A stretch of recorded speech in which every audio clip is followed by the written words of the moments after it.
En este problema se nos da la gráfica de una función cuadrática, y le pidieron que encontrara todas las características clave. Primero queremos empezar por encontrar el dominio de la función. Recuerde que el dominio es un conjunto de todos los valores x o entradas posibles. Y desde el eje x es el eje horizontal aquí, obsérvelo bien que podemos ver el gráfico se mueve hacia arriba muy rápidamente. También se mueve a la izquierda para siempre y justo para siempre, sin agujeros ni roturas. Y por lo tanto, si proyectáramos este gráfico en el eje X, se movería a la izquierda para siempre y a la derecha para siempre y, por lo tanto, al dominio serían todos números reales, que es un dominio para todas las funciones cuadráticas. Podemos expresar esto de varias maneras. Uso de notación de intervalos tendríamos el intervalo abierto desde el infinito negativo al infinito positivo. Por supuesto, también podríamos decir que x es mayor que infinito negativo e infinito inferior al infinito positivo. Estos dos son equivalentes. La gama es un conjunto de todos los valores y posibles, y desde los valores y corren a lo largo del eje vertical que podemos pensar en proyectar esto en el eje, y observe cómo el punto más bajo en este gráfico está en el vértice, donde el valor y es -4. Y luego de -4 los valores se aumentan sin límite, por lo tanto, el rango sería el intervalo. Del -4 al infinito, cerrado el -4 porque incluye -4. Así que de nuevo usando la notación de intervalos podemos decir intervalo que está cerrado en -4 hasta el infinito positivo. Donde se utilizan desigualdades podríamos decir que, y es mayor o igual que a -4, de nuevo estos dos son nuestro equivalente. A continuación se nos pide que determinemos cuando la función está aumentando y disminuyendo.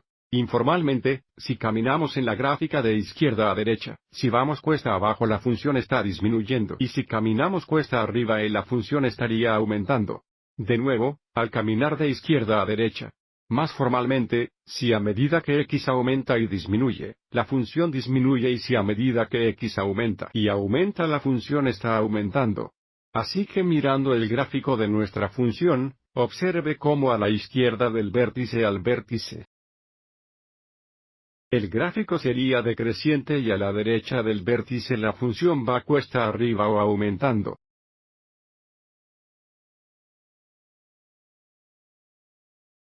Al dar el intervalo durante el cual la función está aumentando o disminuyendo, queremos usar valores x así que observe cómo el valor x del vértice es -3, por lo que la función sería disminuyendo en el intervalo de infinito negativo a -3.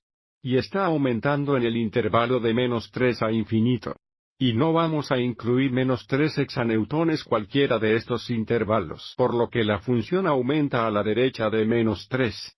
Así que de -3 al infinito o si querer cuando x es mayor que -3.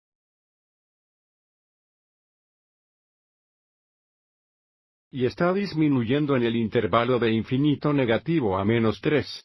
De nuevo, ambos intervalos están abiertos en -3 porque -3 no está incluido. Así que podríamos decir que esto sería 1x es inferior a -3. Debido a que la parábola se abre, el vértice sería el más bajo punto de nuestro gráfico, que está aquí con una coordenada x de -3 y una coordenada y de -4. Así que este sería el vértice. Recuerda que el vértice también es el único punto que también está en el eje de simetría que sería esta vertical línea aquí x igual -3. A continuación, se nos pide que busquemos la función máxima o mínima valor, y porque esta parábola se abre arriba vamos a tener un valor mínimo que se produciría en este punto bajo, y en el valor mínimo es en realidad la coordenada y del vértice. Por lo que el valor mínimo es y igual -4. Finalmente, nos preguntan para encontrar las intersecciones.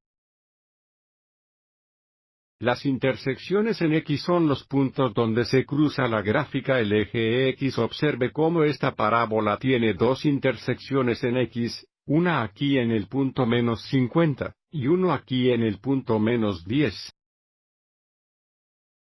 Y luego la intersección en Y es donde la gráfica cruza el eje, y que aparece aquí en el punto 0, 5.